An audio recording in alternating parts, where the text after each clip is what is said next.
सुरासुरा सेवित पाद पंकजा करे विराजत कमनीय पुस्तका विदेश्च पत्नी कमलासन प्रिया सरस्वती नृत्य तु वाची में सदा वसुदेव सुतं देवं कंस चाणूरमर्दनं देवकी परमानंद जगद्गुरुं न कर्तृत्वं न कर्माणि न कर्तृत्वं न कर्माणि लोकस्य सृजति प्रभुः लोकस्य सृजति प्रभुः न कर्म फल संयोगम न कर्म फल संयोगम स्वभावस्तु प्रवर्तते स्वभावस्तु प्रवर्तते नादत्ते कस्यचित् पापं नादत्ते कस्यचित् पापं न चैव सुकृतं विभुः न चैव सुकृतं विभुः अज्ञानेनावृतं ज्ञानम् अज्ञानेनावृतं ज्ञानम् तेन मुह्यन्ति जन्तवः तेन मुह्यन्ति जन्तवः।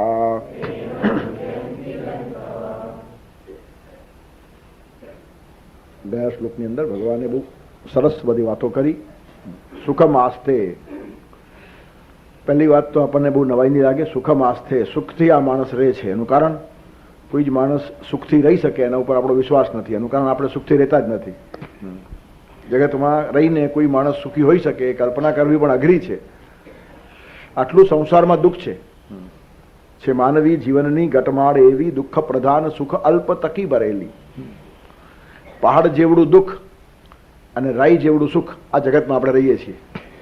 તમને એકાદ રાઈ જેવડું સુખ મળે ને એની સામે પહાડ જેટલું દુઃખ ઊભું હોય. તેથી અનંત પ્રકારના દુઃખો છે. તેની વચ્ચે સુખમ આસ્તે કોઈ માણસ સુખથી રહે છે ને એ કલ્પના પણ આપણને બહુ મધુર લાગે કે મોટી વાત કહેવાય. એનું કારણ સુખમાં રહેનારા માણસોને આપણે જોયા જ નથી અને આપણે પોતે સુખમાં રહ્યા જ નથી. વિદ્વાનો પણ સુખી નથી, પંડિતો પણ સુખી નથી, શ્રીમંતો પણ સુખી નથી, સત્તાધીશો પણ સુખી નથી. કોઈ પણ માણસ પાસે જઈને બેસો સુખમ આસ્તે હું સુખી છું એમ કહેનારો માણસ તમને મળશે નહીં. બહુ મુશ્કેલ છે. તેથી આપણે સુખી છીએ તે આપણો અનુભવ નથી ને બીજા લોકોનો અનુભવ આપણે જોયો નથી. સુખી માણસો આપણને સમજાતા નથી અને જે ખરેખર સુખી હોય છે તે આપણને સુખી લાગતા નથી. આપણે સુદામાની દયા ખાઈએ, નરસિંહ મહેતાને ગાંડો ગણીએ, મીરાબાઈને પાગલ અને દીવાની ગણીએ. એનું કારણ જે કંઈ સાધન સગવડની વચ્ચે સુખ હોઈ શકે તે એમની પાસે નથી અને છતાં અમે સુખી છીએ એમ કે છે માટે ગાંડો જ હોવો જોઈએ. આપણી ધારણાઓ કેવી રીતની છે? સુખની કેટલીક માની લીધેલી કલ્પનાઓ છે આપણી કે આટલું આટલું હોય તો જ માણસ સુખી અને આટલું જેની પાસે છે તે માણસો સુખી દેખાતા નથી અને આવું કશું જ નથી તે માણસો સુખી છે એટલે આપણે માનવા તૈયાર નથી. એટલે માણસ પાગલ છે, બકવાસ કરે છે એવું આપણને લાગે. પણ ખરેખર આવા જ માણસો સુખમ આસ્તે સુખમાં રહે છે. સુખમ આસ્તે એમ જયારે ભગવાન કહે ને ત્યારે આમ માનવામાં ના આવે છતાં ગમે એવી ઘટના છે કે ચાલો જગતમાં કોઈક તો છે જે સુખમ આસ્તે સુખથી રહે છે. અને પાછું દેહી સુખમ આસ્તે, દેહમાં રહીને સુખમાં રહે છે. દેહ છોડીને પછી કદાચ મુક્તિ મળતી હશે સુખી માણસ થતો હશે પણ આજ દેહમાં રહીને સુખી થાય એ વાળી બીજી મોટી વાત ભગવાને કીધી કે દેહમાં જ છે અને સદા સુખી છે. અને એનું કારણ ક્યાં આપ્યું? વશી. જેને પોતાના ઇન્દ્રિયો મન બુદ્ધિને વશમાં રાખ્યા છે તે માણસ સુખી છે. એનું કારણ એને સુખ બહારથી મેળવવાનું જ નથી. એ જ્યાં જાય છે ત્યાં સુખ અને શાંતિ સમાધાન લઈને જ જાય છે. હિમાલયમાં શાંતિ નથી, એની પાસે જ શાંતિ છે. શાંતિ ભેગી લઈને હિમાલયમાં જાય. હિમાલયમાં કોઈ શાંતિની દુકાન નથી. અને હિમાલયથી પાછા આવેલા ઘણા લોકોને મેં આસાન જોયા છે. ધક્કો ફોકટ ગયો. એક ભાઈએ મને કીધેલું ને કે માનસ સરોવરની યાત્રા એટલી કઠિન છે કે પૂછો જ નહીં. પણ ત્યાં ગયા પછી એટલો બધો અફસોસ થયો કે આ જોવાને માટે આટલી બધી મહેનત કરી, કશું છે જ નહીં, મને કંઈક તળાવ છે નાનકડું, કશું નથી, કે ન જઈએ એમાં જ મજા છે, ગયા પછી ઠરી જવાય. હદ છે ને, બોલો હવે શું કરવાનું. એને જે આવવા જવાનું કષ્ટ વેઠ્યું તેનું એને દુઃખ થયું, એનું કારણ ત્યાં ગયા પછી એને કશું મળ્યું જ નહીં, મળતું નથી, ભેગું હોવું જોઈએ. ત્યાં જઈને કશું મળતું નથી. હિમાલય જઈને કશું મળતું હોય તો હિમાલયના ટિકિટના પૈસા મોંઘા નથી, કોઈ પણ માણસ જેને લઈ આવે. હિમાલયમાં શાંતિ મળતી હોય તો એક પણ કરોડપતિ અશાંત ન હોવો જોઈએ. ચાર્ટર્ડ પ્લેન કરીને જાય અને સકુટુંબ પરિવાર શાંતિ ખરીદી લાવે. એટલે શાંતિ હિમાલયમાં છે જ નહીં. શાંતિ આપણી જોડે છે, સુખ આપણી જોડે છે, સમાધાન આપણી જોડે છે. એ કોને ખબર પડે? વશી, જે માણસ ઇન્દ્રિય મન બુદ્ધિને વશમાં રાખી શકે ને તે માણસ સુખી છે. સુખના પ્રદેશમાં એ જતો નથી, એ જ્યાં જાય છે ત્યાં સુખનો પ્રદેશ નિર્માણ થઈ જાય છે. શાંતિ શોધવા જતો નથી, એ પોતે જ શાંતિ છે. એ ઊભો હોય ને તો આજુબાજુના 5-25 લોકોને પણ શાંતિ મળે. તેથી શાંતિ બહાર શોધવાની છે, આ કલ્પના જ ખોટી છે. સુખ બહાર શોધવાનું છે, આ કલ્પના જ ખોટી છે. અને આવી બધી કેટલીક દ્રઢ ધારણાઓ થઈ છે. પરમ દિવસે જ એક બહુ મોટા માણસે મને કીધું કે 70 વર્ષની મારી ઉંમર થઈ અને કરોડો રૂપિયા કમાવ્યા, પણ 10-15 દિવસ પહેલા બેઠો તો ઘરમાં ને આમ ચારે બાજુ જોયા કરતો હતો કે આમાંની કેટલી કેટલી વસ્તુઓ કામની ને કેટલી નકામી. તો 90% વસ્તુઓ મને સાવ નકામી લાગી, જેની જરૂર નથી ને બધું ભેગું થયું છે. કરોડો રૂપિયા જેની પાસે છે અને 70 વર્ષની જિંદગી જેને કાઢી છે, તે માણસના પ્રામાણિક ઉદ્ગારો હતા કે 15 દિવસ પહેલા એકલો બેસીને ઘરના રૂમના નજર કરીને ફેરવી જોયું તો આમાંની 90% મારી પાસે ન હોત તો મને કંઈ અગવડ થવાની નહીં હતી. એ કચરો બધો માથા ઉપર લઈને કંઈક અંદરની સાચી વસ્તુ હું ખોઈ બેઠો. મને લાગ્યું કે આ માણસ સુખના રસ્તે છે. એનું કારણ કમસે કમ આ જોવાની પણ દ્રષ્ટિ એની પાસે છે. નહીં તો આ નકામું છે એમ ના લાગે. હજી સુધી આના કરતાં વધારે નકામું ભેગું કરવાનું મન થાય. 70-80 વર્ષે પણ હજી 2-4 ફેક્ટરી વધારે કેમ ખોલાય ને 2-4 બિલ્ડિંગો વધારે કેમ બંધાય, એની પછવાડે દોડતા રહેલા માણસો આપણને દેખાય છે. રોછાના મેં આણે બેસીને નિરીક્ષણ તો કર્યું કે 90% કચરો સાવ નકામો હતો. આમાંની આ બધી વસ્તુઓ મારી પાસે ન હોત તો કંઈ ઓછું થવાનું નહોતું. પણ તેમાં જીવનના અમૂલ્ય 70 વર્ષો મારા ચાલ્યા ગયા. હવે જે બાકી રહ્યા હશે કોને ખબર, કેટલા ખબર નહીં, પણ જે 2-5 હશે તે તેમાં હવે અંદર સુખને તલાશવાનો પ્રયત્ન કરીશ. એ બોલતા તને મને ગીતાનો આ શ્લોક મગજમાં યાદ આવતો હતો. વશી સુખમ આસ્તે. ઇન્દ્રિય મન અને બુદ્ધિ જો વશમાં ન હોય ને તો દુનિયાની કોઈ વસ્તુ તમને પૂરી પડવાની નથી. અને એ જો વશમાં આવી ગયા તો દુનિયાની કોઈ વસ્તુ તમને ઓછી જ લાગવાની નથી. આવી રીતની એક સુંદર જીવન ધારા છે. ગયા વખતનો શ્લોક બહુ જ મહત્વનો હતો. ગીતાની અંદરના બધા જ શ્લોકો અતિ સુંદર છે, પણ ક્યાંક ક્યાંક ભગવાને ખરેખર ચાવી આપી છે. આ સુખની ચાવી છે. સુખમ આસ્તે. તમે માની શકો નહીં કે માણસ સુખમાં રહે છે. તે પહેલું સ્ટેટમેન્ટ કરે છે આ માણસ સુખમાં છે. તો પછી જગત છોડી ગયો છે. જગતમાં રહીને માણસ સુખી હોય એ માનવા આપણે તૈયાર નથી. તો કે નહીં, જગતમાં રહીને દેહી, દેહ પકડીને બેઠો છે અને છતાં સુખી છે. તેથી સુખી છે માનવું અઘરું, દેહ પકડીને બેઠો હોય એને સુખી છે માનવું અઘરું. તો પછી એનું કારણ શું? તો કે આ માણસ વસી છે. સર્વકર્માની મનસા સંન્યાસ્યાસ્તે વતમ સુખી. બધા જ કર્મો મનથી જેણે ભગવાનને સમર્પિત કર્યા છે. અને નૈવ કુર્વમ ન કાર્યમ. કશું કરતો નથી ને કરાવતો નથી, સુખી છે, મસ્ત છે. અને પાછો આળસુ નથી. હા, તો આવા શ્લોકોના એટલા ખોટા અર્થ થયા છે. અને અધ્યાત્મના નામે આળસ પોસાયું છે. જેની આટલી હાઈટ ન હોય તે આ શ્લોકો બોલે અને કે નૈવ કુર્વન ન કાર્યમ, અમે કશું કરતા નથી ને કરાવતા નથી, બસ શું કરીએ છીએ? ચાલમ ગાજા ફૂકીએ છીએ. તો આવા આળસુ બાવાનો આ શ્લોક નથી. આટલી ઊંચી કક્ષા આવ્યા પછી અને બધું જ કર્યા પછી એની ધારણા છે કે હું કશું કરતો નથી. ખરેખર કરતો નથી એવું નથી, કરે છે, પણ કર્તૃત્વનો અહંકાર ચાલ્યો ગયો છે. તેથી આ બધા શ્લોકો જો સાચા અર્થમાં સમજાય નહીં ને તો અર્થનો અનર્થ થાય. અને આવા ઘણા અનર્થ થયા છે. એના કારણે ભારતના અધ્યાત્મને પણ સડો લાગ્યો છે. અનધિકારી માણસો પાસે અધ્યાત્મ પહોંચી ગયો અને પછી તેની ભાષા બોલવા લાગે. પોતાની એટલી હાઈટ હોય નહીં અને પરિણામે શું થાય? ધોબીનો કૂતરો, ન ઘરનો કે ન ઘાટનો, ન ભૌતિક જીવનનો સુખ મળે કે ન આધ્યાત્મિક જીવનનો આનંદ મળે. આવી રીતના અર્ધદગ્ધ માણસો પોતે પણ ખલાસ થાય, સમાજને પણ ખલાસ કરે. તેથી મોટી વાતો કરવી એ વાત જુદી અને મોટું જીવન બનાવવું એ વાત જુદી છે. આચાર પ્રભવો ધર્મ. હા, તેથી નૈવ કુર્વન ન કાર્ય. અને કશું કરતો નથી અને કરાવતો નથી તો આળસુ છે? નહીં, આળસુ નથી. કરીને પણ હું કરતો નથી આવી દ્રઢ જેની સમજણ છે. તેથી કર્તૃત્વનો અહંકાર ગયો છે, માત્ર કર્મ છૂટ્યું નથી. કર્મ તો કોઈ કરતો હશે, એના કરતા 1000 ગણું આ માણસ કામ કરતો હશે. તેથી આવા શ્લોકોનો આળસુઓ પોતાને માટે મનગમતો અર્થ કરે છે. ઘણા સ્વામીઓ આવી રીતના, ક્यों आप कुछ करते नहीं है? गीता में लिखा है नहीं वो कुर्वन्न कार है, हमको क्या करना है? करना सब कुछ है और फिर भी मैं नहीं करता हूं, ये समझना है. કરવાની મનાઈ છે જ નહીં. તેથી નૈવ કુર્વन्न કારે, આખું વિશ્વ હલાવીને પણ નૈવ કુર્વन्न કારે. એને ઇન્દ્રિયો ભમાવતી નથી, મન એને પજવતું નથી, બુદ્ધિ એને મિસગાઈડ કરતી નથી, ભ્રાંત દિગ્દર્શન જેની બુદ્ધિ આપતી નથી, મનના મોટા મોટા સંકલ્પો જેને ઉદ્ભાત કરાવતા નથી, અને ઇન્દ્રિયો પણ જેને ખેંચી શકતી નથી. એનું કારણ વશી માણસ છે, કંટ્રોલ જેને પોતાના જીવનમાં કેળવ્યો છે. અને વશી માણસ જ હંમેશા સુખી હોય, સંયમી જ માણસ સુખી હોય છે. ભોગી માણસ કોઈ દિવસ સુખી હોતો જ નથી. એનું કારણ ભોગનો પણ અતિ હંમેશા આકડાવનારો હોય છે. અતિ સર્વત્ર વર્જયે, કોઈ પણ ઠેકાણે અતિરેક થયો ને કે માણસ કંટાળી જાય. સારામાં સારી વાતનો અતિરેક પણ ઉપકાર નિર્માણ કરે.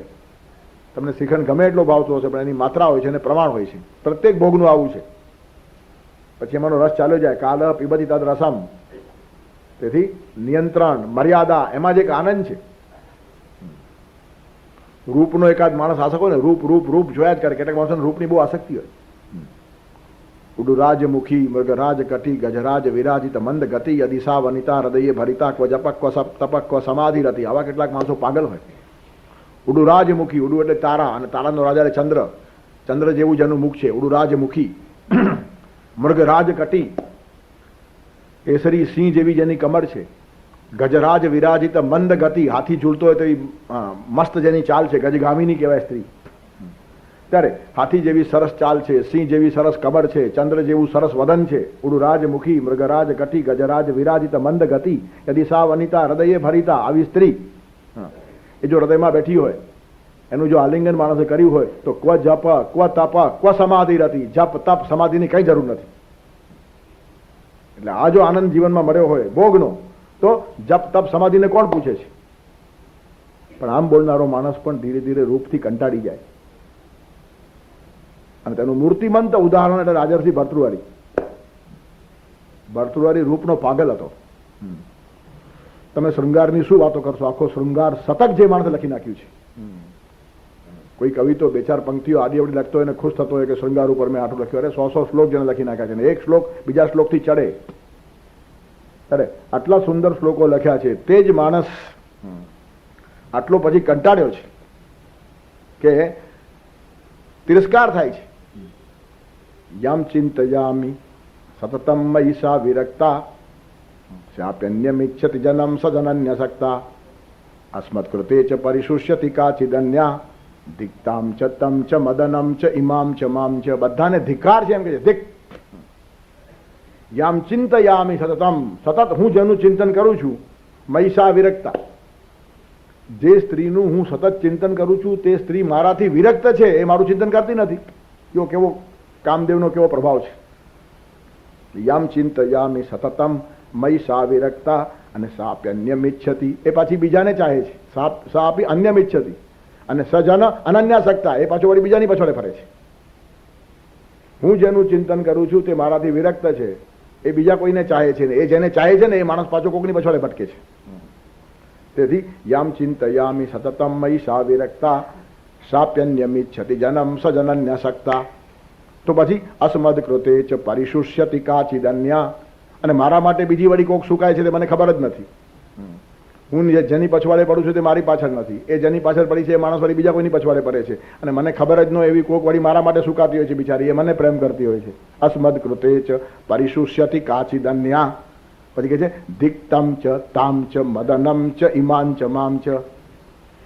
એને ધિકાર, મને ધિકાર, તેને ધિકાર, તેને ધિકાર, ને આ બધાને ભમાવનાર કામદેવને પણ ધિકાર. એનો અર્થ શું છે? અતિરેકથી કેવો માણસ કંટાળે. તેથી શૃંગાર શતક લખનાર માણસે જ પછી વૈરાગ્ય શતક લખ્યું છે. વૈરાગ્ય શતક ટોચનો વૈરાગ્ય છે. ગયા વખતે આપણે જે શ્લોક લીધો ને એ ભર્તૃહરિનો જ હતો.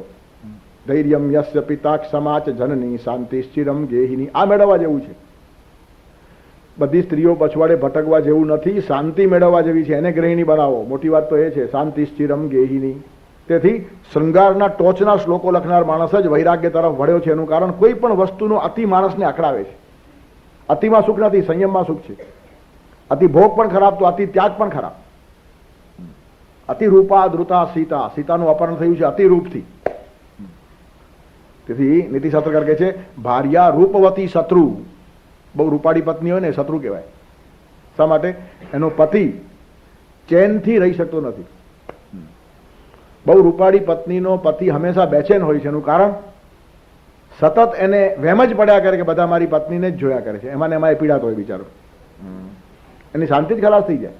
કોઈ ઠેકાણે ઊભો હોય, સહેજ બિચારા વાતો કરતા હોય લોકો, એના મનમાં એમ જ થાય કે બધા મારી વાઈફને જ જોયા કરે, બધા મારી વાઈફને જ જોયા કરે છે. હવે શું કાંદો કાઢે મને? તેથી ભાર્યા રૂપવતી શત્રુ, પુત્ર શત્રુ અપંડિત. રૂપવતી બહુ હોય ને સ્ત્રી તો એ દુશ્મન કહેવાય. છોકરો મૂર્ખ હોય તો એ દુશ્મન કહેવાય. એનું કારણ બાપનું નામ બોલે. પુત્ર શત્રુ અપંડિત. તેથી શાસ્ત્રકારો લખી રાખ્યું છે કે અતિ સર્વત્ર વર છે, અતિ બધે જ ખરાબ છે. અને એટલે જ સાહિત્યકારો જેમ શાસ્ત્રકારો વાત કરે ને એમ સાહિત્યકારો એ જ વાત જરા બીજી ભાષામાં કરે.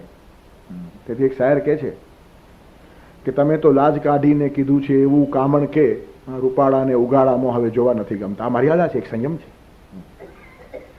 અતિશય ઉઘાડું રૂપ છે એનો પણ એક કંટાળો છે. તેથી ચાંદ જેમ વાદળમાં શોભે તેમ મુખડું પણ ઘૂંઘટમાં શોભે. તેથી મર્યાદામાં રહીને લેવાતો જે આનંદ છે ને એ વશનો આનંદ છે, એ વશીનો આનંદ છે. તેથી હંમેશા જીવનની અંદર કેટલીક મર્યાદાઓ જે માણસ પાડતો હોય ને તે માણસ સુખી. ત્યારે ભોગી સુખી કે ત્યાગી સુખી? તો ગીતા કહે છે નહીં, વશી સુખી. વશી એટલે સંયમી, જે ભોગનો પણ ગુલામ નથી અને ત્યાગનો પણ ગુલામ નથી. એનું કારણ ભોગમાં અતિશય આસક્તિ છે તો ત્યાગમાં તિરસ્કાર છે. મને બધું જ જોઈએ એમ ભોગી કહે છે, અને મને કંઈ જ ન જોઈએ એમ ત્યાગી કહે છે. બધું જ જોઈએ એમાં લાલસા છે, તો બધું જ જોઈએ ને ફેંકી દેવું એમાં તિરસ્કાર છે. ભગવાને સૃષ્ટિ ફેંકવા માટે નથી બનાવી. ભલે કહેતી ક્ષણિક દુનિયા છતાં ના ફેંકવાનું છે. જીવન જીવતા કદી મળી જાય જીવનના નાથ પણ સંને. જીવનનો નાથ જીવનમાંથી જ મળશે. તેથી જીવન ક્ષણિક છે એમ ભલે શાસ્ત્રો કહેતા હોય પણ ફેંકવા માટે નથી, જીવવા માટે છે. ક્ષણિક હોય તો રંગથી જીવ બતાવો. તેથી ભલે કહેતી ક્ષણિક દુનિયા છતાં ના ફેંકવાનું છે. જીવન જીવતા મળી કોદી જીવનના નાથ પણ જાય. ભલે તું ભક્તિમાં તારી જરા શૃંગાર મૂકી દે. ના કોણ કે છે? શૃંગારની છૂટ છે આપણે ત્યાં. ભગવાનને પણ આપણે શણગારીએ છીએ. પુષ્ટિ માર્ગ તો આખો એના ઉપર જ ઉભો છે. એની પાછળ એક મોટું સાયન્સ છે. નવા નવા શણગારથી ભગવાન નવો લાગે અને નાવીન્ય હંમેશા મનને પકડે છે. એક વિદતા નિરસતા નિર્માણ કરે. એક વિદતા ન હોવી જોઈએ. ભગવાનના રૂપ પણ બદલતા જાઓ. નવા રૂપો, નવા ભગવાન તેનો તે જ પણ રૂપ બદલી જાય. અષ્ટ સમાના દર્શન છે પુષ્ટિ માર્ગની અંદર. આખા દિવસની અંદર 8 દર્શનો થાય. દરેક વખતે ભગવાનનું નવું રૂપ હોય, નવું રૂપ ખેંચે. નવમ વસ્ત્રમ નવમ છત્રમ નવ્યા સ્ત્રી નૂતનમ ગ્રહમ. વસ્ત્ર પણ નવું હોવું જોઈએ, છત્ર નવું હોવું જોઈએ, નવ્યા સ્ત્રી પણ નવી હોવી જોઈએ. નવી એટલે રોજ બદલવાની નહીં, પણ નવી લાગવી જોઈએ. તેથી બ્યુટી પાર્લરનો મહિમા પણ ઓછો નથી. એની એ સ્ત્રી પણ નવી લાગે. નાવીન્ય ટકવું જોઈએ. એ તો થાય છે શું? પત્ની થયા પછી સ્ત્રી પ્રિયતમા થવાનું ભૂલી જાય છે. પ્રિયતમા પત્ની થાય એટલે નિરસ થઈ જાય. તો પત્ની થયા પછી પણ મારે પ્રિયતમા રહેવાનું છે, અને પતિ થયા પછી પણ મારે પ્રિયતમ રહેવાનું છે. બંને જણાએ ભૂલવાનું નથી, નહીં તો પછી રગસ્યું ગાડું ખેંચવા જેવું જીવન થઈ જાય, ચાર્મ જાય. ગઈકાલે વાંચ્યું, બહુ મોટા માણસે સ્ટેટમેન્ટ કર્યું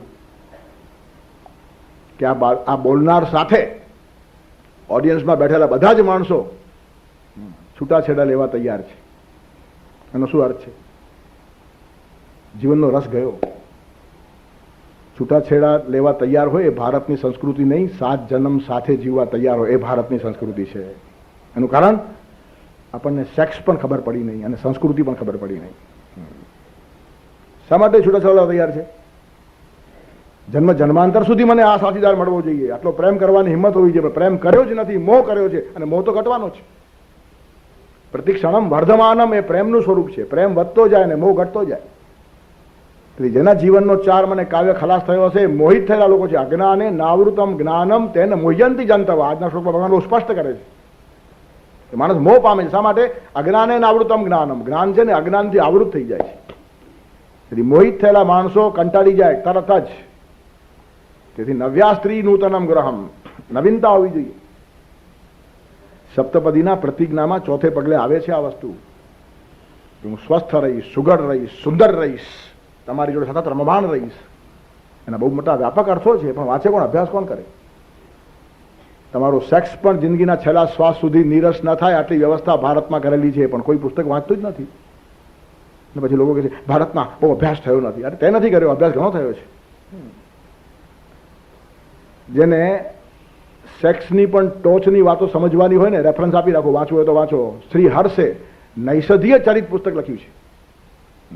અને હર્ષ એટલે જેવો તેવો માણસ નથી. નૈષધ ચરિત નામનું પુસ્તક કાશ્મીરમાં જઈને સરસ્વતીના ત્રાજવામાં એણે મૂક્યું. તે કાળે રિવાજ હતો કે પંડિતો જે ગ્રંથનો ન્યાય કરી શકે નહીં, કેટલાક બહુ વિદ્વાન હોય.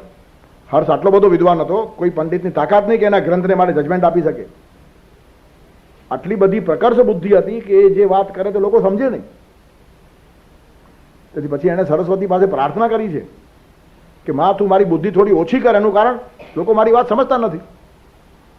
બુદ્ધિ ઓછી કરવા માટે સરસ્વતીને પ્રાર્થના કરનારા માણસો બહુ ઓછા પાકે.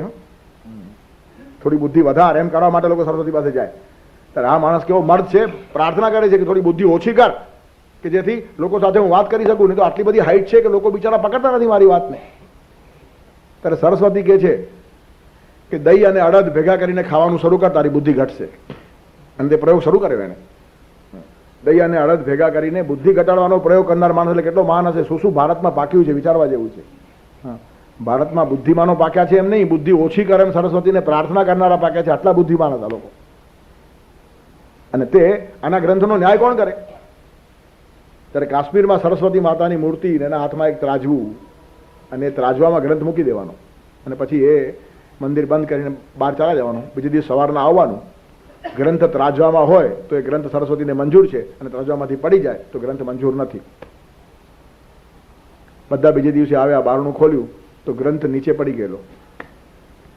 બધા થઈ ગયા.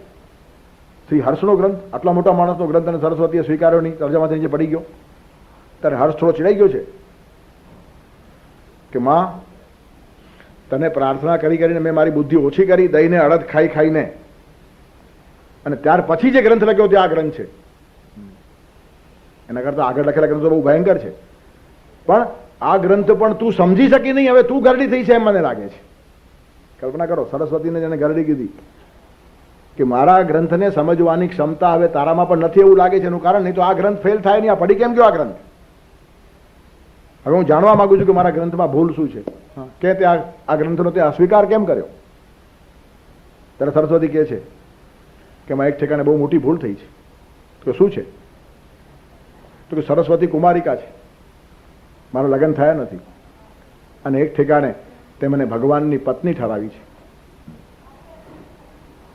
સુરાસુરાસે વિતપાદ પંકજા કરે વિરાજત કમનીય પુસ્તકા વિદેશ્ચ પત્ની કમલાસન પ્રિયા સરસ્વતી નૃત્ય તુ વાચી મેં સદા. વિદેશ્ચ પત્ની, વિધાતાની પત્ની, પરમાત્માની પત્ની તેમણે ઠરાવી છે. આ ખોટી વાત છે, હકીકતનું કથન નથી. આ કુમારિકા સરસ્વતીને કોઈની પત્ની કહેવાની એ કેમ શાંત થાય? એટલે મેં ગ્રંથ ફેંકી દીધો કે આ તારી ભૂલ થઈ છે. ત્યારે હર્ષ કહે છે કે મારી ભૂલ થઈ નથી, તું ભલે પરણી નથી, પણ તારી પરણવાની મનમાં રહેલી ઈચ્છાને મેં વાંચી લીધી. એ મારો દોષ છે? તને પોતાને મનમાં એમ થાય છે કે હું પરમાત્મા જોડે પરણી હોત તો સારું. એનું કારણ તું નથી પરણી ને, તેથી લોકો તારો દુરુપયોગ કરે છે. સરસ્વતીનો આટલો બધો દુરુપયોગ થાય છે. કોઈ સરસ્વતીને દાસી તરીકે વાપરે છે, કોઈ સરસ્વતીને પેટ ભરવા માટે વાપરે છે, અને કોઈ સરસ્વતીને બિલકુલ બજારું સ્ત્રી, વેચાણનો વિષય બનાવી દે છે. ત્યારે હવે તને દુઃખ થાય છે કે મારા આવા હાલ થયાનું કારણ હું પરમાત્માને પરણી નથી. સરસ્વતી અને વિદ્યા પરમાત્માને માટે જ હોવી જોઈએ એમ તને અંદર જે વ્યથા થાય છે ને, એ અંદરની વ્યથા, માના દિલમાં રહેલી વ્યથા જો બાળક વાંચી જાય તો એ બાળકનો દોષ કહેવાય કે એનું વૈશિષ્ટ્ય કહેવાય. સરસ્વતી ખુશ થઈ ગઈ, ગ્રંથ ઉપાડીને પાછો તર્જમા મૂક્યો અને હર્ષને આલિંગન આપ્યું કે દીકરા તું જ ખરો છે, આવા દીકરાઓ પાકે ને તો જ મારું ગૌરવ છે. હવે આ હર્ષ માણસ, અને તેણે નૈષધીય ચરિતની અંદર નલ દમયંતીનો આખો વિષય ઉપાડ્યો છે, અને તેમાં એટલા ટોચના સિદ્ધાંતો આપ્યા છે કે જાત જાતના વિષયો પર ચર્ચા કરનાર માણસને આ ગ્રંથનું નામ પણ ખબર નથી. ત્યારે કહેવાનું તાત્પર્ય શું છે કે કેટલા ઊંડાણથી આપણે ત્યાં અભ્યાસ એક એક વસ્તુનો થયેલો છે. વશી સુખમ આસ્તે, સંયમમાં એક સુખ છે. ભોગનો અતિ અકળાવનારો હોય છે અને ત્યાગનો અતિ નીરસ બનાવનારો છે. ત્યારે નીરસ થવું નથી અને લંપટ થવું નથી, મારે સરસ થવું છે અને સરસ સંયમ વગર થવાતું નથી. તેથી ગયા શ્લોકમાં ભગવાને બહુ મોટા સિદ્ધાંતો કહી નાખ્યા. કોણ સુખી? વશી સુખમ આસ્તે. દેહી, દેહમાં રહીને પણ, દેહ ખરાબ નથી પણ દેહમાં જ રમવાણ થવાનું નથી. દેહથી જે ઉપર ઉઠે ને તે દેવત્વને પામે. ત્યારે દેહથી દેવત્વ સુધી જવાનું છે. ધર્મા વિરુદ્ધો ભૂતેષુ કામોસ્મી ભર્તર્ષભ. કામને ભગવાને પોતાની વિભૂતિ કીધી છે, પણ ક્યારે? મર્યાદાથી બંધાયેલો હોય ત્યારે. અમર્યાદ કામની પૂજા નથી આપણે ત્યાં, મર્યાદિત કામની પૂજા છે. તેથી સંયમ, પોતાની જાતને વશમાં રાખવાની. ઇન્દ્રિય, મન અને બુદ્ધિ જેના વશમાં છે તે માણસ સુખમ આસ્તે. એનું ધાર્મિક જીવન સુખી, એનું આર્થિક જીવન સુખી, એનું કામ જીવન સુખી, અને મુક્તિ તો એના બારના પાસે આંટા મારતી હોય. હરિના જન તો મુક્તિ ન માગે, માગે જન્મો જન્મ અવતાર. કંટાળાના માણસો નથી આ, જન્મ જન્માંતર આવે. અને આવી રીતનું જીવન ભારતના લોકોએ જીવી દેખાડ્યું છે. અદ્વૈતમ સુખ દુઃખયોર અનુગતમ સર્વાસ્વસ્થા સુયા વિશ્રામો હૃદયસ્ય યત્ર જરસા યસ્મિન હરિયો રસઃ. રામ અને સીતાના દાંપત્યનું વર્ણન કરતા ભવભૂતિ લખે છે. અદ્વૈતમ, કેટલું અદ્વૈત સાધ્યું છે આ લોકોએ. હું નથી, તું નથી, અદ્વૈતતા બસ ભાસતી, સંસારની પ્રેમાળતા પ્રભુની પ્રસાદી લાગતી. જીવ શિવનું અદ્વૈત છે ને, તેનું શિક્ષણ પતિ પત્નીના અદ્વૈતમાંથી લેવાનું છે. તેથી સંસારીને અધ્યાત્મ જેટલો સમજાય ને એટલો સંન્યાસીને સમજાય નહીં. સમર્પણની દીક્ષા છે. શંકરાચાર્ય જેવા માણસને પણ બ્રહ્માનંદની ઝલકની ઉપમા ક્યાંય મળતી નથી. તેથી પતિ પત્નીના મિલનના ચરમ સીમાના આનંદમાં થોડીક ઝલક તમને મળશે, એનાથી આનંદ ગણો પેલો બ્રહ્માનંદ છે. એમ શંકરાચાર્ય જેવાને પણ કેવું પડ્યું છે. કલ્પના કરો કેટલી પવિત્રતા આપણે ત્યાં કામને માનેલી છે. ત્યારે કહેવાનું તાત્પર્ય, વશી જે માણસ છે, સંયમી જે માણસ છે, સુખમ આસ્તે, એના બધા જ જીવનો સુખી છે. ત્યારે અદ્વૈતમ સુખ દુઃખયોર અનુગતમ સર્વાસ્વસ્થા સુયા. બધી જ અવસ્થામાં અદ્વૈત. પતિ શ્રીમંત હોય ત્યારે પ્રેમ કરવો અને ગરીબ હોય ત્યારે છોડી દેવો, એ આપણી સંસ્કૃતિ નથી. આપણું તો ઊંધું છે. શ્રીમંત હોય ત્યારે તો પ્રેમ કરે જ, પણ ગરીબ હોય ત્યારે વધારે પ્રેમ કરે. એનું કારણ ગરીબીમાં મારો પતિ તૂટી ન જાય. ગરીબીમાં જ હૂંફ અને પ્રેમની જરૂર હોય. તેથી સ્ત્રીની પરીક્ષા હંમેશા આપત્તિમાં જ થાય. ધીરજ ધર્મ મિત્ર અરુ નારી આપતકાળ પરખીએ ચારી. તમારી ધીરજ કેટલી, આપત્તિમાં ખબર પડે. તમે કેટલા ધાર્મિક છો, સંકટ આવે ત્યારે ખબર પડે. તમારો મિત્ર કેવો છે, આપત્તિમાં ખબર પડે. અને પત્ની કેવી છે તે આપત્તિમાં ખબર પડે, સંપત્તિમાં ખબર જ ના પડે. સંપત્તિમાં બધા સારા. તેથી તુલસીદાસ કહે છે ધીરજ ધર્મ મિત્ર અરુ નારી. આ ચાર લોકોને ક્યારે પરખવાના? આપતકાળ પરખીએ ચારી. તેથી પતિ પાસે પૈસા નથી માટે ડાયવોર્સ લો, એ પાશ્ચાત્ય સંસ્કૃતિ છે, ભારતની નહીં. પતિ પાસે પૈસા ન હોય તો પોતાના બધા ઘરના કાઢીને આપી દે અને પાછો પતિને ઊભો કરે. આવી પત્ની અહીંયા પાકી છે ભારતની અંદર. મને બહુ મોટા માણસની ખબર છે, કરોડો રૂપિયા હતા પણ એકદમ રસ્તા ઉપર આવી ગયો. પછી એની પત્નીએ બધા ઘરના કાઢ્યા કે આ શા કામના છે, કંઈ ભરી રાખવાના છે ઘરની અંદર. પ્રેમ ન કર્યો ને તે પત્ની કે એમણે બધું ગુમાવ્યું છે, પછી આ પણ જશે, આ તો હાચવી રાખો. તમે શું કરો? પાટિયું બદલાવો, દેવાળું કાઢો. તરીકે નહીં, નામ ટકવું જોઈએ, દેવાળું નથી કાઢવાનું. ભલે આપણે ઝૂંપડીમાં રહેશું. તે એક સ્ત્રીએ ઘરમાંથી કાઢ્યા ને દાગીના, એટલે પછી દેરાણી જેઠાણી બધાને એમ થયું કે આપણે હવે ફીકા લાગશું. બધાએ કાઢ્યા ને પછી બધો હિસાબ ચૂકતે કરીને પાછો માણસ કામે લાગ્યો. 5 વર્ષ અગવડમાં ગયા, પાછો કરોડપતિ થઈ ગયો. ત્યારે કહેવાનું તાત્પર્ય શું છે? આવા ટાઈમે જ માણસ પરખાઈ જાય. તે વખતે ડાબલો બંધ કરીને તાળું મારે ને પિયર મૂકી આવે. આ તો બાવા થયા બધું, હવે સાચવો તો આપણને કામ લાગશે. કાંઈ કામ ના લાગે, ધણી જ કામ ના લાગે તો આ ડાબલો શું કામ લાગે? નામ જ ખલાસ થયું. તેથી એક જુદા પ્રકારની સંસ્કૃતિ છે. નુકસાન કર્યું, પૈસા બધા ખલાસ થયા, હવે ચૂકવી શકતો નથી, તેથી એને આપઘાત કર્યો. એ જ ઘટના થોડાક વર્ષો પછી એના દીકરાના જીવનમાં બની. એને પણ આ જ અગવડ આવી. લોકો તો લાખો રૂપિયા ચૂકવવાના, ચૂકવાતા નથી. તેથી એ માણસ ગામ છોડીને ભાગી ગયો. અને ત્યાર પછી એના છોકરાના જીવનમાં આ જ ઘટના આવી. 3 પેઢી થઈ. દાદાના જીવનમાં આવું થયું તો અસહ્ય થવાથી દાદાએ આપઘાત કર્યો. દીકરાના જીવનમાં આવું થયું તો એ ગામ છોડીને ચાલ્યો ગયો કે આ દેશમાં રહેવાય ને, આપણું નામ ખરાબ થયું, બીજે જઈને પાછું નામ ઊભું કરશું અને પછી જોશું જે કરવાનું હશે. તો કદાચ પૈસા મળશે તો અહીંયા ચૂકવશું ને પછી પાછા આવશું. પણ પછી એનો દીકરો એના જીવનમાં જ્યારે આવું આવ્યું ત્યારે પાટિયું ફેરવીને બીજા મહિને એના કરતાં મોટી દુકાન ખોલીને પાછું કામ ચાલુ. એટલે કાળનું પરિવર્તન કેવું આવ્યું છે. એક કાળે કોઈનું ખાઈ ગયા પછી સહન થયું નથી, આંચકો લાગ્યો ને બાપ મરી ગયો, અને પછી સુધી પણ આંચકો હતો કે આવામાં રહેવાય નહીં, એટલે બિચારો ભાગી ગયો. અને હવે માણસ આટલો રીઢો થયો છે કે ત્યાં જ પાટિયું ફેરવીને બીજી દુકાન એના કરતાં મોટી ખોલે. એનું કારણ પહેલા બધા ખાતા બંધ. ત્યારે કહેવાનું તાત્પર્ય શું છે કે માણસ ધીરે ધીરે ધીરે ધીરે રીઢો બનતો ગયો છે. ત્યારે માણસનું ગૌરવ ક્યાં છે? આપત્તિમાં માણસ કેવી રીતનો ઊભો રહે છે. તમારો સત્સંગ, તમારો સ્વાધ્યાય બધો ત્યાં કામ લાગે. તે વખતે જો તમે આપત્તિમાં નિષ્ફળ ગયા તો તમે સ્વાધ્યાય કે સત્સંગ કર્યો નથી, ખાલી આડા આવડા આટા મારીને ટાઈમ બગાડ્યો છે, બીજું કાંઈ થયું નથી. જીવનના પ્રસંગોમાં આ બધી વાતો કામ ના આવી હશે તો આ કંઈ ખાલી બૌદ્ધિક ખંજવાળ છે, ઇન્ટેલેક્ચ્યુઅલ ફિસ્ટ. આ લોકો કહે જ આવ્યું તો ઇન્ટેલેક્ચ્યુઅલ ફિસ્ટ છે, ફિસ્ટ નથી. આ જીવનનો પ્રાણવાયુ છે. અગવડમાં કેવી રીતનું ટકવાનું, જીવનના બધાના જીવનમાં આવા પ્રસંગો આવવાના છે. અને તે વખતે વશી રહેતા આવડવું જોઈએ માણસે, અને તો જ તમને સુખ મળે. તેથી સુખ બહારથી મળતું નથી, તમારે તમારી અંદર ક્રિએટ કરવાનું છે. તેથી આ જે શ્લોક છે ને ઉપરનો, તે આળસનો શ્લોક નથી. ભગવાન જે કરે થાય, નૈવ પૂર્વમ ન કારે, આપણે કશું કરવું જ નહીં, આવી ગેરસમજણ ન થાય એટલા માટે ભગવાન પાછું ક્લિયર કરે છે કે ન કર્તૃત્વમ ન કર્માણી લોકસ્ય સૃજતી પ્રભુ. આગળના શ્લોકની આટલી પૂર્વ ભૂમિકા એટલા માટે બાંધી કે આ શ્લોક એના ઉપર ઊભો છે. તેથી જીવનની અંદર અમુક કેટલીક ધારણાઓ આપણી બંધાઈ ગઈ છે. સુખી માણસ હોઈ શકે નહીં, દેહમાં સુખી હોઈ શકે નહીં. સુખી છે, દેહમાં સુખી છે, એનું કારણ વશી છે. અને બધા જ જીવનો સુખી છે.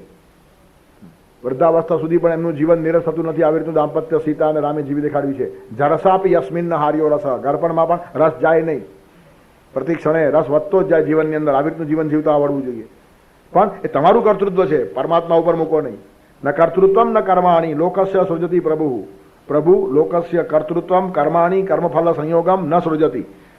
ભગવાન કોઈના કર્મોને, કોઈના કર્તૃત્વને કે કર્મફલ સંયોગને નિર્માણ કરતા નથી. ભગવાન કરે છે માટે બધું થાય છે. આપણે બે જવાબદાર છીએ. આપણી જવાબદારીની એમ નહીં. એ કક્ષા બહુ ઉપરની છે, અને એક કરોડોમાં એકાદ માણસને બોલવાનો અધિકાર છે, અને એની જીવનધારા જુદી હોય આખી. બાકી જે ઉઠે તે એમ કે ભગવાનની ઈચ્છા હશે માટે આમ થયું, એમ નહીં. એનું કારણ ભગવાનની ઈચ્છા તમારા જીવનમાં શરૂ તો જ થાય જો તમારી ઈચ્છા બંધ થાય. આપણી ઈચ્છા બંધ થઈ છે. કેટલી બધી ઈચ્છાઓ, હજારો ઈચ્છાઓ આપણે કરીએ છીએ, અને બગડે ત્યારે ભગવાનની ઈચ્છા. રાત દિવસ સવારથી સાંજ બધી આપણી ઈચ્છાઓ છે. આમ થવું જોઈએ, આમ થવું જોઈએ, આમ થવું જોઈએ, અને ન થાય ત્યારે ભગવાનની ઈચ્છા. ત્યારે બગડે ત્યારે ભગવાન ઉપર, અને સુધરે એટલે આપણે હિંમતવાળા. આપણે ઈચ્છા કરી હતી, મારો સંકલ્પ હતો, કરી દેખાડ્યો. ન થાય તો ભગવાનની ઈચ્છા છે, નહીં થયું. આ બનાવટ છે. આ ડ્યુઅલ પર્સનાલિટી છે. તેથી કરોડોમાં એકાદ માણસની ભાષા ગમે તે માણસ બોલવા લાગ્યો છે. તેથી ન કર્તૃત્વમ, ભગવાન કહે છે હું કર્તૃત્વ નિર્માણ કરતો નથી. ન કર્માણી, કોઈના કર્મો પણ હું નિર્માણ કરતો નથી. ન કર્મ ફલ સંયોગમ, કર્મ અને ફળનો સંયોગ થાય છે તે પણ હું કરતો નથી. તો ભાઈ થાય છે કેમ? સ્વભાવસ્તુ પ્રવર્તતે. સ્વાભાવિક રીતે બધું પોતાની મેળે થયા કરે છે. પ્રકૃતિ આવી એક રચના મેં ગોઠવી કાઢી છે કે તમને જે મળે છે તમારા કર્મોનું ફળ છે. હું વચ્ચે આવતો નથી. ભગવાને પોતાનો હાથ ખેંચી લીધો, અને ભગવાન પોતાનો હાથ નાખે એવી તમારી ઈચ્છા હોય તો જીવનની આટલી બધી હાઈટ કેળવો, તમે તમારો હાથ ખેંચી લો. ભગવાનની ઈચ્છા આપણા જીવનમાં ક્યારે શરૂ થાય? આપણી ઈચ્છા બંધ થાય ત્યારે. અને ઈચ્છા બંધ કરવી એ ખાવાના ખેલ નથી. અઘરામાં અઘરી વાત હોય તો આ છે. અને એ જ ગીતાનો આદેશ છે, નિષ્કામ થઈ જાઓ. કામના એટલે ઈચ્છા. ઈચ્છાઓ છોડે તે માણસ સૌથી મહાન થઈ જાય. તેથી ભગવાન કહે છે ન કર્તૃત્વમ ન કર્માણી લોકસ્ય સૃજતી પ્રભુ. પ્રભુ કર્તૃત્વમ ન સૃજતી, કર્માણી ન સૃજતી, કર્મફલ સંયોગમ ન સૃજતી. સર્જન કરતો નથી, નિર્માણ કરતો નથી. એ બધાને લાગુ પડે. લોકસ્ય એટલે આ લોકના, આ જગતમાં રહેલો કોઈ પણ માણસ હશે, એનું કર્તૃત્વ, એના કર્મો કે એના કર્મફળ સંયોગનું ભગવાન નિર્માણ કરતો નથી. સ્વભાવસ્તુ પ્રવર્તતે. સ્વભાવથી જ આ બધું ચાલ્યા કરતું હોય છે. તેથી ભગવાન બધું કરે છે એમ બોલો નહીં. ભગવાને આપણને ફ્રી વિલ આપેલી છે. ભગવાન બધું કરે છે એ શક્ય નથી. ઈચ્છા સ્વાતંત્ર્ય ન હોય તો આપણા જીવનમાં આનંદ નહીં, અને આપણા જીવનનો આનંદ ખલાસ થાય તે ભગવાનને ગમતું નથી. તેથી ભગવાને જ આપણને ફ્રીડમ આપી છે. તું કર તો તને યશ મળશે. સારું કરવાનો યશ પણ મળશે, અને ખરાબ કરવાનો અપયશ પણ મળશે. તું રાવણ પણ થઈ શકે અને રામ પણ થઈ શકે. તું કંસ પણ થઈ શકે અને કૃષ્ણ પણ થઈ શકે. બધું તારા માટે ખુલ્લું મૂક્યું છે. હું કશું કરતો નથી. ભગવાન જ જો કોઈને રામ બનાવવાના હોય તો પછી ભગવાન દોષિત છે કે એકને બનાવ્યો ને એકને કેમ નહીં બનાવ્યો? તેથી ભગવાન આવું બધું પોતાના ઉપર લેતા નથી. તેથી શાસ્ત્રીય ભાષામાં કહેવાનું હોય તો શક્તિ ભગવાનની અને ઈચ્છા આપણી, આ જોડી છે. શક્તિ ભગવાન આપે. હવે શક્તિથી રામ થવું કે રાવણ એ ઈચ્છા તમે નક્કી કરો, તમને છૂટ છે. શક્તિ આપી દીધી. હવે શક્તિ આપે અને રામ જ થાવ એવી ઈચ્છા પણ તમારા માટે ભગવાન જ કરે તો તમને આનંદ ક્યાં રહ્યો? પછી સવાલ જ નહીં. પછી સારા માણસનું કૌતુક નહીં ને ખરાબ માણસને સજા પણ નહીં. એનું કારણ ખરાબ થવું એના હાથમાં છે જ નહીં. ભગવાનની ઈચ્છા હતી આ માણસ ખરાબ થાય, પૈસા માટે જેલમાં પૂરવાનો, શા માટે એને ફાંસી આપવાની? એના હાથે ખૂન થઈ ગયું, ભગવાનની ઈચ્છા હતી. તો ભગવાનની ઈચ્છાની ઉપરવાળા માણસ કેમ જાય? તો બધી કોર્ટો અને બધી જેલો બંધ કરવી પડે કે નહીં? તેથી ભ્રાંત ફિલોસોફી સમાજમાં ઘણી વખત ઉપદેશ આવી જાય, પ્રીચિંગ થઈ જાય ખોટું, એનું બધું ભગવાન જ કરે છે, ભગવાન વચ્ચે આવતા જ નથી. ભગવાન પોતાની ભૂમિકા અહીંયા સ્પષ્ટ કરે છે કે ન કર્તૃત્વમ ન કર્માણી ન કર્મફલ સંયોગમ લોકસ્ય પ્રભુ સૃજતી. તમારા કર્તૃત્વને, તમારા કર્મોને કે તમારા કર્મના ફળને કોઈ ના પણ લોકસ્ય બધા આવી ગયા એમાં. ભગવાન એનું સર્જન કરતા નથી. સ્વભાવ વસ્તુ પ્રવર્તતે. સ્વાભાવિક રીતે આ બધી ઘટનાઓ બનતી હોય છે. પ્રકૃતિ આ બધું કામ કરે. સ્વભાવ એટલે પ્રકૃતિ. પ્રકૃતિમાં સત્વ રજ તમ ગુણો આવી જાય. તમારા સાત્વિક ગુણો તમને પ્રેરણા આપે, રજોગુણ પ્રેરણા આપે, તમોગુણ પ્રેરણા આપે. સાત્વિક ગુણ તમને સાત્વિક બનાવી નાખે, રજોગુણ તમને પ્રવૃત્તિમાં બનાવી નાખે, તમોગુણ તમને આળસમાં અને અંધકારમાં લઈ જાય. તમે કયા ગુણને પ્રાધાન્ય આપો છો? બધા જ ગુણો આપણામાં છે. સત્વ રજ તમ, કોઈ ગુણ ખરાબ પણ નથી, પાછો વાપરતા આવડવો જોઈએ. સત્વગુણ જોઈએ જ, રજોગુણ પણ જોઈએ અને તમોગુણ પણ જોઈએ. તમે સવારના ઉઠીને પ્રાર્થના કરો છો એ સત્વગુણ છે. ધંધો રોજગાર ને બધી પ્રવૃત્તિ કરો છો એ રજોગુણ છે. અને રાતના સુઈ જતી વખતે આરામ કરો છો એ તમોગુણ છે. અને તનેની જરૂર છે, રાતના સુવું જ જોઈએ, તો આરામ મળે નહીં. આરામ હરામ નહીં, આળસ આરામ હે. આરામ તો જોઈએ, આરામ તો માણસ ખરાબ થઈ જાય. આરામ માટે તો ભગવાન વ્યવસ્થા રાખી છે આડા પડવાની. હું હંમેશા કહું છું, લોહી ફરવા માટે સરળતા થાય છે આડા પડવાથી. ઊભા થવામાં માણસ થાકી જાય, એનું કારણ લોહીને ઉપર ચડવું પડે છે. તો આરામ તો ખરાબ છે જ નહીં, પણ આળસ ખરાબ છે. તમે રાત્રે થાક્યા છો ને સુવો છો એ સારું છે, પણ દિવસે કામ ન કરતા સુઈ જાઓ તો ખરાબ છે. તેથી દિવસે આડોટવું નહીં. થાક લાગ્યા પછી કરો તે આરામ કહેવાય, અને થાક લાગ્યા વગર પડ્યા રહો તે આળસ કહેવાય. અને આળસ બધાને ગમે, પડ્યા એવું કોને નહીં ગમે? સવારના 4-5 વાગે અલાર્મની ઘંટી મૂક્યા પછી મોટા ભાગે માણસો દાબીને પાછા સુઈ જાય છે કે નહીં? એનું કારણ પડી રહેવું બધાને ગમે, પણ એમાં વિકાસ નથી. તેથી વસી, જે માણસ વસી હોય તે ઉઠી શકે, બાકી ન ઉઠી શકે. ઠંડી લાગે ને. રાતના ઉઠવાનો નિર્ણય કર્યો ત્યારે ગરમી હતી, અને ઉઠવાનો ટાઈમ આવ્યો ત્યારે ઠંડી હતી. તો ગરમીમાં લીધેલો નિર્ણય ઠંડીમાં કામ લાગતો નથી. આ આપણી ધારણા છે. તેથી આળસ તો આપણને ગમવાનું જ છે, પડે રહેવું કોને નહીં ગમે? તેથી કચ્છી ભાષામાં એક સરસ કહેવત છે, માડું ને ચબડ પ્યા પ્યા વધે. પડ્યો રે, ઘણા માણસ પડી પડીને ચરબીના થર ચડતા જાય. તમે જે કામ કરશો ને તમારા પોતાના હિતમાં છે. જેટલા તમારા હાથ પગ હાલશે તબિયત સારી રહેશે. કેટલાક માણસો આળસુ જેમ પડી રહે, પછી આખું શરીર છે ને એ રોગનું ઘર થઈ જાય. ચરબીના થરના થર જામે, પછી જીવનનો બધો ચાર્મ ચાલ્યો જાય. તેથી કામ કરવાનું કોઈના ઉપર ઉપકાર કરવાને માટે નહીં, પોતાની જાત ઉપર ઉપકાર કરવાને માટે. અને પછી જાત જાતના વ્યાયામ કરવા પડે, કસરતો કરવી પડે, પછી દોડવા જાય. પેલા માણસો રનિંગ કરે, 1 માઇલ જાય ને 1 માઇલ પાછા આવે, દોડતા જાઓ. તો પછી ઘરમાં આવીને ઉભા રહે, તરત જલ્દી જલ્દી પાણી લાવો પીવા માટે.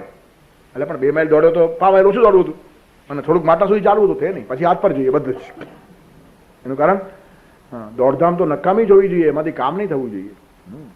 વેઇટ લિફ્ટિંગ કરે, વજનદાર મોટા મોટા પેલા મગદડિયા બધું ઉપાડે એકદમ, પણ 2 બાલદી પાણીની ઉપાડને એક ઝાડને પાને નહીં, ઝાડ ઉગે ના ચાલે. વ્યાયામ નિરર્થક જ હોવો જોઈએ. તેથી કામ કરવાનો એક આળસ છે. હું કામ કરું તો હું હલકો થઈ જાઉં, શ્રમની શરમ નિર્માણ થાય. ત્યારે શ્રમની શરમ જ્યાં નિર્માણ ન થાય અને નીકળી જાય એનું નામ આશ્રમ. જૂના કાળના આશ્રમો હતા. આશ્રમ શું કરે? શ્રમની શરમ કાઢી નાખે, શ્રમ માટે એક ભાવ ઉભો કરે. માણસ હંમેશા કાર્ય પ્રવૃત્ત રહેવો જોઈએ. ત્યારે તમોગુણ નકામો નથી, આરામ માટે જરૂરી છે, પણ આળસમાં પરિણમે તો હાનિકારક છે. ત્યારે આપણે જ આપણું બગાડીએ છીએ આપણા આળસથી. પરમાત્મા વચ્ચે આવતો નથી. અને પછી આળસનું માણસ સમર્થન કરે. માણસ વહેલો ન ઉઠે માણસની કમજોરી છે, પણ કમજોરીની માણસ કબૂલાત કરતો નથી. પછી ભગવાને અક્કલ આપી છે ને, માટે વાપરે. વહેલા ઉઠવું જ નહીં જોઈએ, ભગવાનની ઈચ્છા જ નથી. ભગવાનની ઈચ્છા જો આપણે 4 વાગે ઉઠીએ એવી હોત તો ભગવાન સૂરજને 4 વાગે નહીં મોકલાવતે? ત્યારે ભગવાન સૂરજને 6:30 7 વાગે મોકલાવે છે એટલે 7 વાગ્યા પહેલા ઉઠવું ને એવી ભગવાનની ઈચ્છા છે. બોલો કોણ પહોંચ્યા આને? તેથી તમો ગુણનું પાછું સમર્થન ચાલે છે. ત્યારે ભગવાન કહે છે યુ આર રિસ્પોન્સિબલ, તું કરને. આટલા માટે 10 વાગ્યા સુધી 12 વાગ્યા સુધી સુઈ રહે, કોણ ના પાડે છે? તારે તારું જીવન બગાડવું છે, બીજું શું કરવાનું? હું વચ્ચે આવતો નથી, મેં તને શક્તિ આપી છે, તું ઉઠી શકે, સ્ફૂર્તિથી કામ કરી શકે, છતાં ન કરે તો ઇટ્સ ઓલ રાઈટ. 50 60 70 વર્ષનું જીવન આપ્યું છે, તારે વેડપવું છે, વેડપ. એ જ વર્ષોમાં કેટલાક માણસો માન થાય છે ને એ જ વર્ષોમાં કેટલાક માણસો બદમાશ થાય છે. ભગવાને બધાને એક સરખા 24 કલાક આપ્યા છે. મહાત્મા ગાંધીને કંઈ દિવસ 36 કલાકનો નહીં હતો, 24 કલાકનો જ હતો. 24 કલાક ભાઈ મહાત્મા થયા, આપણે કેમ અલ્પાત્મા રહ્યા? શક્તિ બધાને મળી છે, પણ એમણે ઈચ્છા કરી અને આ શક્તિને કેમ વાપરવાની એ નક્કી કર્યું છે. તેથી ઈચ્છા માણસની અને શક્તિ પરમાત્માની. બધાને સમય ભગવાને આપ્યો છે, શક્તિ ભગવાને આપી, સંપત્તિ ભગવાને આપી, પણ એનો ઉપયોગ કેમ કરવાનો એ આપણા ઉપર છોડ્યું. અને છોડે તો જ જીવવાની મજા આવે. એ તો પછી કઠપુતલીનો ખેલ થાય, તો ઉપરથી જેમ નચાવે એમ નાચે, એનું કૌતુક શું?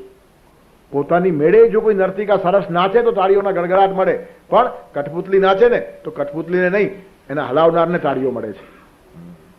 એને સરસ ખેલ કર્યો. કઠપુતલી સારું નાચી એમ કોઈ ન કે, કઠપુતલીને પહેલા એ સારી નચાવી એટલે કઠપુતલીને આનંદ નહીં. તેમ ભગવાન જો આપણને નચાવતા હોય ને તો વખાણ ભગવાન ના થાય, આપણો આનંદ જાય. તેથી નર્તિકા પોતાની મેળે નાચે એમાં એક મજા છે. તેમ આપણે પણ કેટલાક નિર્ણયો પોતે લઈએ, ભગવાનને ગમે છે. તેથી ભગવાને ફ્રીડમ ઓફ વિલ આપી છે.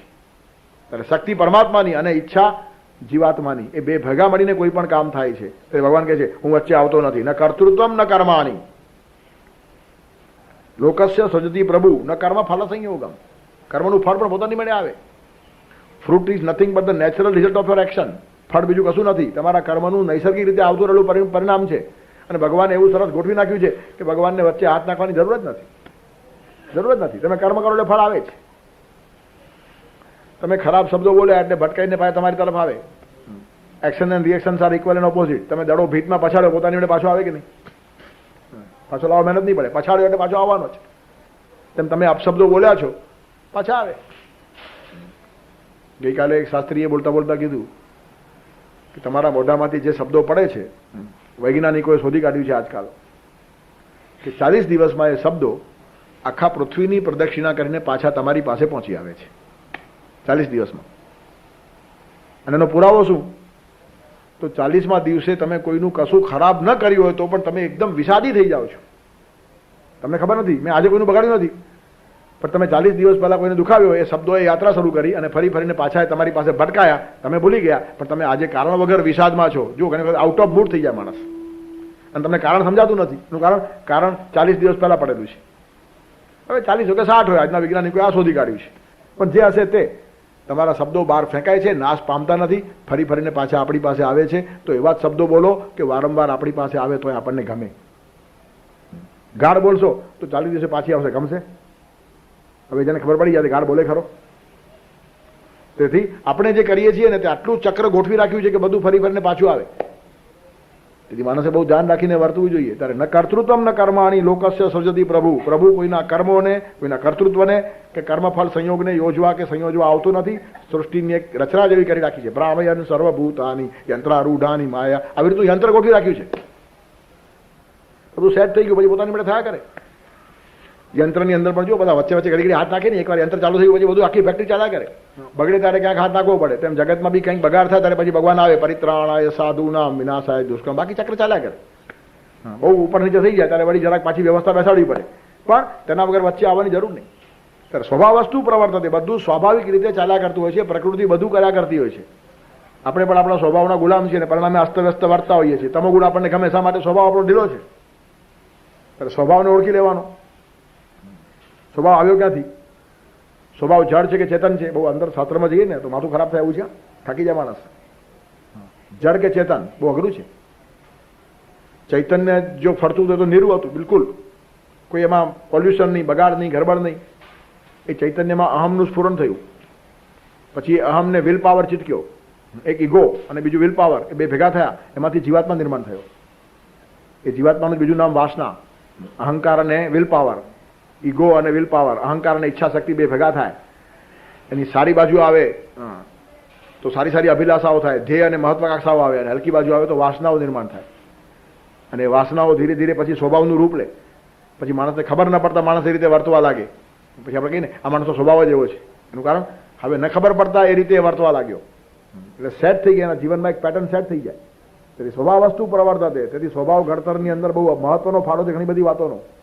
માણસનો સ્વભાવ જે ઘડાય છે ને એ જન્માંતરના સંસ્કારોથી ઘડાય છે, પોતાના પેઢી દર પેઢીના વારસાથી પણ ઘડાય છે, સંગ અને સોબતથી ઘડાય છે, ગુરુ કેવો મળ્યો એના પરથી ઘડાય છે, વાતાવરણ કેવું મળ્યું એના પરથી ઘડાય છે, તમારા અભ્યાસ ઉપરથી ઘડાય છે. ત્યારે આ બધી વાતો ભેગી મળીને સ્વભાવ ઘડાય છે. તો જન્માંતરથી માણસ લઈને આવે છે કેટલીક વાતો, બધું જ કંઈ અહીંયા ક્રિએટ થતું નથી. ત્યારે જન્માંતરના સંસ્કારો તેવી રીતનું વારસામાંથી કેટલુંક મળે. જે કુટુંબમાં માણસ જન્મ્યો હોય ને એ કુટુંબના ઘણા સંસ્કારો છોકરાઓમાં પોતાની મેળે આવવા લાગે. અને તેથી લગ્ન કરતી હોય તે કુટુંબ શા માટે જુએ? કેટલીક વાતો સંસ્કારમાં પોતાની મેળે મળેલી હોય તો જે શીખવામાં દમ નીકળી જાય પછી, પણ કેટલી સહજ હોય. ત્યારે કેટલાકના સંસ્કારમાં ઓચિંતી સુગંધ હોય તો માણસ જુઓ તમને રિફાઇન્ડ લાગે, અને કેટલાક સાવ રો લાગે, રફ. એનું કારણ ઘડતર થયું નથી. સંસ્કાર એટલે શું? રંધો ફેરવવાનો. અસ્તવ્યસ્ત લાકડું હોય એને રંધો ફેરવો એટલે ફર્સ્ટ ક્લાસ ફર્નિચર થાય, પોલિશ થાય. ત્યારે સંસ્કારથી માણસ પોલિશ થાય. પથ્થરો પૂજાતો નથી, પણ પથરામાંથી મૂર્તિ બને ને તો હજારો માણસો માથું નમાવે. તેથી માણસ પણ ઘસાય છે, છેદાય છે, અને સરસ આકાર પકડે ને ત્યારે સંસ્કારી કહેવાય. તેથી સંસ્કાર ઘડતરની અંદર અનંત વાતો સમાયેલી છે. યોગ્ય ગુરુ મળે તો પણ સ્વભાવ સારો થાય, યોગ્ય સત્સંગ મળે, સાચો સ્વાધ્યાય મળે તો સ્વભાવ ઘડાય. અને સ્વભાવ પરિવર્તનશીલ છે, બદલતો નથી. એ ભ્રાંતિ પણ કાઢી નાખો. વાલિયાનો વાલ્મીકી થાય છે આવી રીતનો ઇતિહાસ છે, વાર લાગે પણ નહીં બદલશે આવું નહીં. તેથી સ્વભાવ વસ્તુ પ્રવર્તતે. સ્વભાવિક બધી રીતે બધું થતું હશે તો સ્વભાવ ઉપર પ્રયત્ન કરો, અને સ્વભાવ પહેલા ઓળખી લો. સ્વનો ભાવ ઓળખવાને માટે સ્વનો અધ્યાય કરવો પડે. સ્વાધ્યાય કરો એટલે સ્વનો ભાવ ખબર પડે, અને પછી એને કેમ બદલવાનો તેની પ્રક્રિયા શરૂ થાય. એના માટે બધો આખો સાધના માર્ગ આવે. તેથી બધું તારે જ કરવાનું છે, મારા ઉપર નાખ નહીં. એટલે ભગવાને પોતાનો હાથ ખેંચી લીધો. એ તો નૈવ કુર્વન કાર્યન સાંભળ્યા પછી બધાને મજા આવે કે ભગવાન બધું કરે છે, ચાલો છૂટી ગયા આપણે. પછી નહીં, એ વાત ખોટી. એ નૈવ કુર્યન કાર્યન એ વસી માણસની વાત છે. તું વસી નથી, તું અવશ છે, પરવશ છે, લાચાર છે, સ્વભાવનો ગુલામ છે. તેથી તારા જીવનમાં આ શ્લોક ફિટ થતો નથી. ન કર્તૃત્વમ ન કર્માણી લોક સદી પ્રભુ ન કર્મ ફલ સંયોગમ સ્વભાવ વસ્તુ પ્રવર્તતે ના દત્તે કસ્યચિત પાપમ ન ચૈવ સુકૃતમ વિભુ. એનું જ ભાષ્ય છે વધારે પાછું આગળ. ભગવાન કોઈને પાપમ ન આદત્તે, કોઈનું પાપ ભગવાન લઈ લેતા નથી, કે કોઈનું સુકૃત એટલે પુણ્ય પણ લઈ લેતા નથી. હવે લઈ લેતા નથી તો આપતા પણ નથી. ના દત્તે છે ને એમાં ના અને દત્તે એમ બે શબ્દો થાય, અને કા ન વત્તા આ દત્તે એમ પણ થાય. આ દત્તે એટલે લઈ લેવું, અને દત્તે એટલે આપવું. ત્યારે ભગવાન આપતા પણ નથી ને લેતા પણ નથી. આપણે કહીએ ને આદાન અને પ્રદાન. આદાન એટલે લેવું, અને પ્રદાન એટલે દેવું. લેણ દેણની જે ક્રિયાઓ છે એને આદાન પ્રદાન કહેવાય. ત્યારે આ શબ્દ લાગે ઉપસર્ગ તો લેવું અર્થ થાય, અને પ્ર લાગે તો આપવું અર્થ થાય. ઉપસર્ગથી અર્થો બદલાય. ઉપસર્ગેણ ધાત્વર્થો બલાદ અન્યત્ર નિયતે પ્રહાર આહાર સંહાર વિહાર પરિહારવત. ઉપસર્ગથી ધાતુનો અર્થ બદલાય. કેવી રીતનો? જો કેવા લાઈનબંધ ઉદાહરણ આપ્યા છે. પ્રહાર, આહાર, સંહાર, વિહાર, પરિહાર બધામાં ધાતુ છે રૂ. રૂ હરતી, રૂમાંથી હાર થાય, પણ હારની આગળ પ્ર લાગે તો અર્થ બદલાય, ઉપ લાગે તો અર્થ બદલાય, સમ લાગે તો અર્થ બદલાય, વી લાગે તો અર્થ બદલાય. પ્રહાર એટલે ફટકો મારવો, આહાર એટલે ખાવું. પ્ર ઉપસર્ગ છે, આ ઉપસર્ગ છે, હાર શબ્દ કોમન છે, પણ હારની આગળ પ્ર લાગે તો પ્રહાર, આગળ આ લાગે તો આહાર, આગળ સમ લાગે તો સંહાર, આગળ વી લાગે તો વિહાર, ફરવા જવું, પરી લાગે તો પરિહાર, ત્યાગ કરવો. ત્યારે પ્રહાર, આહાર, સંહાર, વિહાર, પરિહારવત. તેથી ઉપસર્ગથી અર્થ બદલાય. ત્યારે અહીંયા આ ઉપસર્ગ છે. ત્યારે ન આદત્તે, આદાન અને પ્રદાન. દાનની આગળ આ લાગે તો લેવું થાય, અને દાનની આગળ પ્ર લાગે તો દેવું થાય. દાન શબ્દ કોમન, પણ આદાન એટલે લેવું અને પ્રદાન એટલે દેવું. એનું પ્રદાન બહુ સારું છે આ કાર્યમાં કહીને આપણે. તેથી આદાન માટે લેવું અને પ્રદાન એટલે દેવું. ત્યારે આ દત્તે અને દત્તે એનો અર્થ ભગવાન કોઈના પાપને લેતા નથી, પુણ્યને લેતા નથી, અને કોઈને પાપ પુણ્ય દેતા પણ નથી. ભગવાન તટસ્થ છે. ના દત્તે કસ્યચિત પાપમ ન ચૈવમ સુકૃતમ. સુકૃતમ એટલે પુણ્ય, સારું કૃત્ય એટલે સુકૃતમ. ત્યારે પાપ કોઈનું લેતા નથી, અને પાપ કોઈને દેતા નથી. પુણ્ય કોઈનું લેતા નથી, અને પુણ્ય કોઈને દેતા નથી. તમે પુણ્ય કરો અને લો, પાપ કરો અને ભોગો. તેથી આપણા ઉપર બધું છોડી દીધું છે. એટલે ભગવાન પોતાનો હાથ અહીંયા ખેંચી લે છે, અને પછી કહે છે તો પછી માણસો બધા ઊંધા જતા કેમ થાય છે? તો કે અજ્ઞાને નાવૃતમ જ્ઞાનમ તેને મુહ્યંતી જંતવ. જ્ઞાન છે ને અજ્ઞાનથી આવૃત થયું છે અને તેના કારણે માણસ મોહિત થાય છે. જ્ઞાન ઉપર અજ્ઞાનનો પડ આવી ગયું છે. જ્ઞાન માણસને દોડાવતું નથી, જ્ઞાની માણસ સ્થિર થઈ જાય, અને અજ્ઞાન પણ દોડાવતું નથી. ત્યારે દોડાવે કોણ? જ્ઞાન ઉપર અજ્ઞાનનું આવરણ આવે, એને શાસ્ત્રોમાં કહેવાય મિથ્યા જ્ઞાન કાં તો વિપરીત જ્ઞાન. ત્યારે આપણને વિપરીત જ્ઞાન દોડાવે છે. વિપરીત જ્ઞાન દોડાવે, જ્ઞાન દોડાવે નહીં. ત્યાં ખૂણામાં કંઈક પડ્યું હોય ને પીળું પીળું, તો તમને અજ્ઞાન હોય એટલે કશું પડ્યું જ નથી, એના પર તમારું ધ્યાન જ ન જાય, તમે દોડશો નહીં. અને કાં તો જે પડ્યું છે એનું જ્ઞાન છે કે પિત્તળનો ટુકડો છે, તો પણ તમે દોડશો નહીં. પણ દોડશો ક્યારે? એ પિત્તળને સોનું સમજી લેશો ત્યારે. તેથી એ પિત્તળ છે એ જ્ઞાન દોડાવશે નહીં. ત્યાં કશું પડ્યું છે ખબર જ નથી, અજ્ઞાન છે, તો દોડશો નહીં. સોનું પડ્યું તો નહીં દોડો. ધ્યાન ગયા વગર માણસ દોડતો નથી. ત્યારે અજ્ઞાન માણસને દોડાવે નહીં, અને સાચું જ્ઞાન પણ દોડાવે નહીં. તેને ખબર છે કે આ પિત્તળ છે, નહીં દોડે. તેને ખબર જ નથી ત્યાં શું છે, એ પણ નહીં દોડે. પણ પીળું પીળું ચમકે છે, રખેને સોનું હોય તો દોડવાની શરૂઆત. ત્યારે આખી બધી પ્રવૃત્તિ છે ને અજ્ઞાને નાવૃતમ જ્ઞાનમ તેને મુહ્યંતી જંતવ. અને એ જ બરાબર ન્યાય સૂત્રમાં કહ્યું છે. દુઃખ જન્મ પ્રવૃત્તિ મિથ્યા જ્ઞાના નામ ઉત્તરોત્તરાપાય તદનંતરાપાયાદ અપવર્ગ. આ મોક્ષની વ્યાખ્યા છે. ન્યાય દર્શનની આ મોક્ષની વ્યાખ્યા છે. દુઃખમાંથી મુક્તિ એટલે મોક્ષ, એમ ન્યાય દર્શન કહે છે. પણ દુઃખ જાય કેવી રીતનું? દુઃખનું કારણ જન્મ, તો જન્મ કાઢી નાખો. જન્મ ન હોય તો દુઃખ થાય નહીં.